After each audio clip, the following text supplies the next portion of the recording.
इस क्वेश्चन को सॉल्व करने के लिए मैंने देखा कि सारी बुक्स में इसको मैथमेटिकली सॉल्व किया गया है, जो कि बहुत ज्यादा लेंथी है, लेकिन मेरे वाला वे मोस्टली ज्योमेट्रिकल होगा। मेरा वाला सारी बुक्स में इसको सॉल्व करने के लिए z की वैल्यू x प्लस वाई आई मानी गई है, उस प्रोसेस से बहुत ज्यादा लेंथी होगा। लेकिन जब मैं ज्योमेट्रिकल वे से करूंगा तो उससे बहुत छोटा होगा वो। पहले मैं क्वेश्चन पढ़ देता हूँ। इस क्वेश्चन में कहा गया है कि सेट S जो है उन सारे कॉम्प्लेक्स नंबर का सेट है जो कि इस कंडीशन को और इस कंडीशन को सेटिस्फाई करते हैं, और उन सारे कॉम्प्लेक्स नंबर्स के लिए मैं इसकी ऑल पॉसिबल वैल्यूज निकालता हूं और देखता हूं कि ये मैक्सिमम कब है और ये मिनिमम कब है। सब वो z के लिए z1 के लिए ये मिनिमम बन जाती है और z इक्वल टू z2 के लिए ये मैक्सिमम बन जाती है। और एक बार z1 z2 मिल गए तो उनको यहाँ पुट करके मेरे को अल्फा और बीटा की वैल्यू निकालनी है। Hence I have to find the value of alpha plus beta. सबसे पहले तो मैं वो कॉम्प्लेक्स नंबर्स निकालता हूँ जो इस इनिक्वेशन को सेटिस्फाई करते हैं। फिर मैं वो कॉम्प्लेक्स नंबर्स निकालूंगा जो इस इनिक्वेशन को सेटिस्फाई करते हैं। फिर वो कॉम्प्लेक्स नंबर्स निकालूंगा जो इन दोनों को सेटिस्फाई करते हैं, दैट इज इसके ग्राफ में भी लाई करते हैं और इसके ग्राफ में भी लाई करते हैं। तो पहले मैं वो कॉम्प्लेक्स नंबर्स निकालने जा रहा हूं जो कि इस इनिक्वेशन को सेटिस्फाई करेंगे। ये तो आपको पता ही होगा कि mod of z minus z0 equal to r represent a circle with affix of center z0 and radius r. Therefore, keeping this fact in mind, इसका ग्राफ ड्रा करने के लिए पहले मैं mod of z minus 2 equal to 1 का graph draw करता हूँ। And mod of z minus 2 equal to 1 का मतलब हो गया वो कॉम्प्लेक्स नंबर्स जो कि इसकी बाउंड्री पे लाई करते हैं, क्योंकि इसका मतलब है z का 20 से डिस्टेंस 1 होना चाहिए, और ये हैं वो सारे पॉइंट जिनका कि 20 से डिस्टेंस 1 है। लेकिन मेरे को एक्चुअली इसका ग्राफ ड्रा करना था, दैट इज इसके अंदर लेस देन इक्वल टू है। इसका ग्राफ एक सर्कल होता है, लेकिन इसका ग्राफ एक डिस्क होगा, क्योंकि सर्कल के अंदर वाले पॉइंट भी इस इनिक्वेशन को सेटिस्फाई करेंगे। Hence, this inequation represent a disc, that is this is the graph of this inequation, that is interior points are also there. अब मैं इस इनिक्वेशन का ग्राफ ड्रा करता हूं। तो इस इनिक्वेशन का ग्राफ ड्रा करने के लिए पहले मैं यहां पे इक्वलिटी लेके ग्राफ ड्रा करता हूं। That is first I draw the graph of z into 1 plus iota plus z bar into 1 minus iota equal to 2। To draw the graph of this, यदि मैं z को x प्लस आई Y मानता हूं और इस equation की मैं Cartesian equation निकालता हूं और उसको ड्रा करता हूं, दैट्स नॉट गुड। बेटर है कि इसका ग्राफ ड्रा करने के लिए आप केवल कॉम्प्लेक्स नंबर्स ही यूज करो। सबसे पहली बात तो ये देखनी है कि ये इक्वेशन किस कर्व को रिप्रेजेंट करती है। ये बात याद रख लो कि the equation in the form of a z bar plus a bar z plus b equal 0, where a is constant complex number and b is constant real number. That is z और z bar के जो coefficient है वो एक दूसरे के conjugate होने चाहिए और ये रियल नंबर होना चाहिए। और क्लियरली ये इक्वेशन इन सारी कंडीशंस को सेटिस्फाई करती है। वैसे जस्ट फॉर नॉलेज बता रहा हूं कि ध्यान रहे इसका कॉम्प्लेक्स स्लोप माइनस ए अपॉन ए बार होता है। ये बात याद रखो कि complex slope is different from slope. Similar तो बोल सकते हो लेकिन सेम नहीं बोल सकते आप। इस स्ट्रेट लाइन से रिलेटेड सारी बातों को जानने के लिए आपको मेरा कॉम्प्लेक्स नंबर का वीडियो लेक्चर देखना होगा। And now coming to the main part, क्योंकि ये इक्वेशन स्ट्रेट लाइन की सारी कंडीशंस को सेटिस्फाई करती है, hence the graph of this will be a line. And to draw the graph of this, मैं पता लगाऊंगा कि ये लाइन एक्स एक्सिस को कहां कट करती है, ये लाइन वाई एक्सिस को कहां कट करती है, और उन दोनों पॉइंटों को मैं ज्वाइन कर दूंगा तो मेरे को इसका ग्राफ मिल जाएगा। और ये लाइन एक्स एक्सिस को कहां कट करती है उसके लिए इस इक्वेशन के अंदर z बार की जगह z कर दो, और जो z की वैल्यू आएगी वो उस पॉइंट का एफिक्स होगा जहां पे इस लाइन ने x एक्सिस को कट किया होगा। और ये लाइन y एक्सिस को कहां कट करती है वो निकालने के लिए इसमें z बार की जगह माइनस z कर दो। z बार की जगह माइनस z करने के बाद जो z की वैल्यू आएगी ये उस पॉइंट का एफिक्स होगा जहां पे इस लाइन ने y एक्सिस को कट किया होगा। And now I am going to use this steps.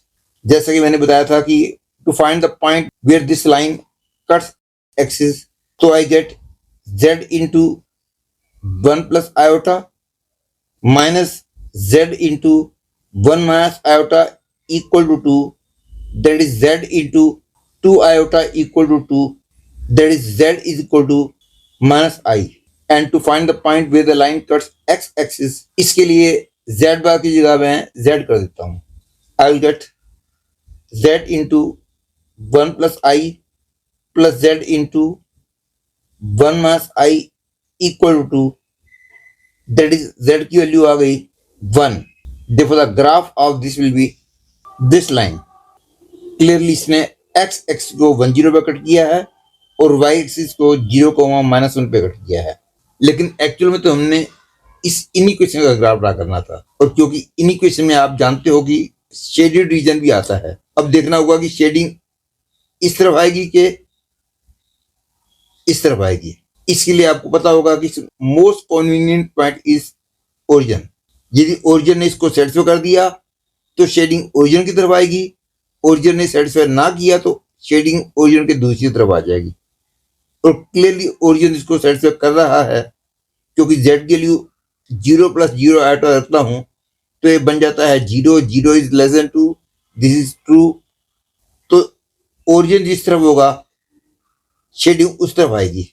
That is the graph of this equation will be set of all this points including the points on this line. और जैसा कि मैंने शुरू में बोला था, अब मैं वो पॉइंट्स पता लगाऊंगा कि ये इनइक्वेशन भी सेटिस्फाइड हो और ये इनइक्वेशन भी सेटिस्फाइड हो.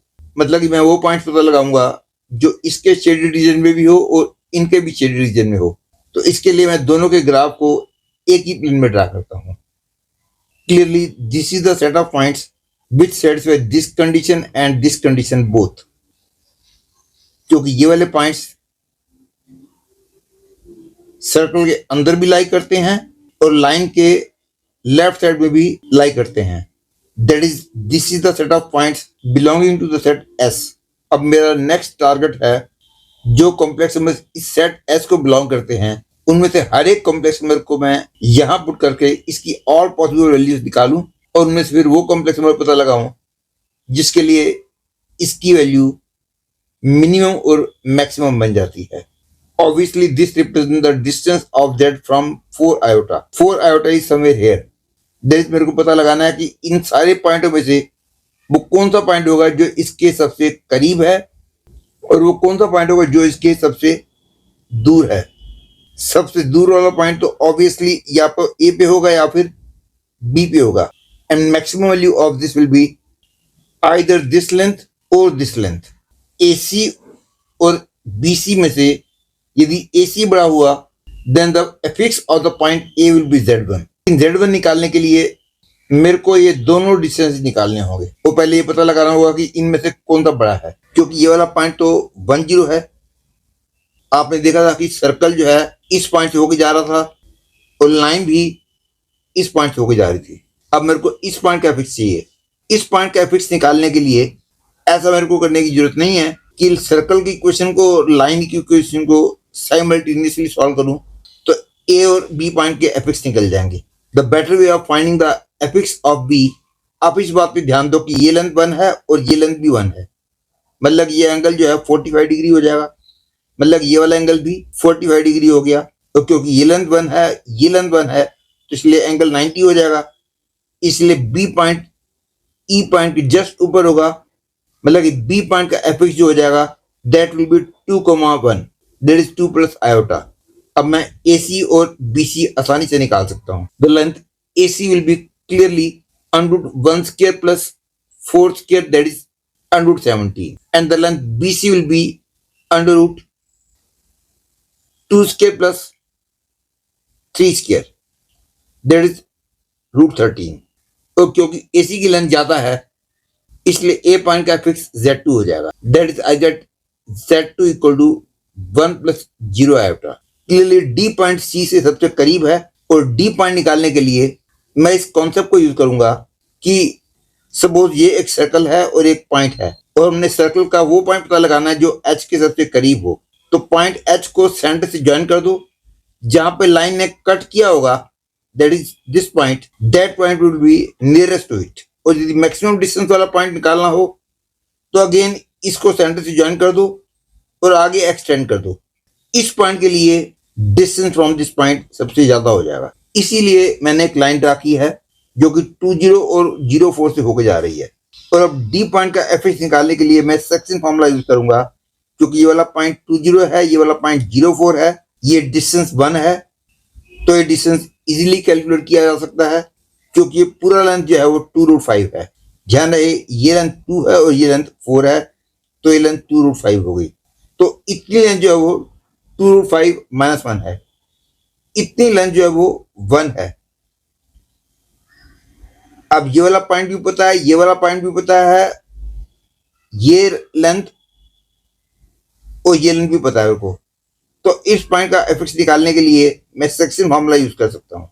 और डी पॉइंट के कोऑर्डिनेट निकालने के बाद you will get the value of Z1, क्योंकि according to question for Z1 belong to S, the value of this is minimum, that is this length is 1 and this length is 2√5 - 1। ये वाला point 20 है, ये वाला point 04 है। Using section formula, FX of the point D will be 2√5 - 1 into 2 plus 1 into 0 upon 2√5 - 1 plus 1, that is 2√5 - 1 by √5। and similarly यहाँ का y code निकालने के लिए again I will use the ratio 2√5:1 and using section formula I will get the fx of D. Hence fx of D is 2√5 - 1 into 0 plus 1 into 4 upon 2√5 - 1 plus 1, that is 4 upon 2√5, that is 2 by √5। Hence D point का y coordinate ये हो गया और x coordinate ये हो गया। Hence fx of D will be 2√5 - 1 by √5 plus I into 2 by √5, क्योंकि ये D पॉइंट का y कोऑर्डिनेट था। That is Z2 is 2√5 - 1 by √5 plus I into 2 by √5। तो मॉड Z2 स्क्वायर की वैल्यू हो गई 2√5 - 1 by √5 square plus 2 by √5 square. और Z1 की वैल्यू तो मैं पहले ही कैलकुलेट कर चुका हूं, 1 plus 0 आयोटा है। That is mod Z1 square is equal to 1। Now I will put the value of Z1, Z2 here. Hence this will become this plus this 2√5 - 1 by √5 square plus 2 by √5 square plus 1। Question में यहाँ पे 5 ही था, computer operator से लिखने में गलती हो गई है, इसलिए यहाँ पे 5 ही लिख रहा हूँ मैं। That is I get 30 - 4√5 and the value of alpha is 30 and the value of beta is -4. Therefore the value of alpha plus beta will be 30 - 4, that is 26. Therefore the answer is 26.